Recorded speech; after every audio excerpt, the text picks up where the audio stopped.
Hi అండి. అందరూ ఎలా ఉన్నారు? బాగున్నారా? ఈరోజు మన యూట్యూబ్ ఛానల్‌లో తోటకూర పప్పు ఎలా చేయాలో చూద్దాము. దానికోసం ముందుగా కుక్కర్‌లో 250 గ్రాముల పప్పునైతే నేను నీట్‌గా కడుక్కొని పెట్టుకున్నానండి. ఆ తర్వాత సరిపడా వాటర్ వేసుకొని, ఒక తోటకూర కట్ట, 3 టమాటాలు, 2 ఆనియన్స్, 4 మిర్చి, అలాగే కరివేపాకు, కొత్తిమీర, కొంచెం చింతపండును కూడా వేసుకుందాము. వీటినన్నిటిని ఒకసారి బాగా కలుపుకున్న తర్వాత ప్రెషర్ కుక్కర్ మీద మూతనైతే మనం క్లోజ్ చేసుకుందామండి. 4 విజిల్స్ వచ్చే వరకు ఉంచి, ఆ తర్వాత స్టవ్‌నైతే ఆఫ్ చేసుకుందాము. ప్రెషర్ అంతా పోయిన తర్వాత మనమైతే ఒకసారి మూతను ఓపెన్ చేసి చూద్దాము. దీంట్లోకి ఉప్పు, కారం, అలాగే పసుపును కూడా వేసుకుందాము. ఉప్పు అనేది మన టేస్ట్‌కి సరిపడా మనం వేసుకోవాలి.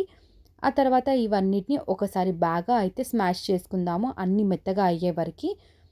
తాలింపు కోసం ఒక గిన్నెను పెట్టుకొని, అందులో ఆయిల్ అయితే వేసుకొని 2 ఎండుమిర్చి, అలాగే మన పోపు దినుసులు కూడా వేసుకుందాము. అలాగే మనం వెల్లుల్లి కూడా వేసుకోవాలండి. వెల్లుల్లి అనేది బాగా ఫ్రై అవ్వాలి. బ్రౌనిష్ కలర్ వచ్చే వరకు ఫ్రై అయిన తర్వాత మనం పప్పులోకైతే ఈ తాలింపునైతే వేసుకుందాము.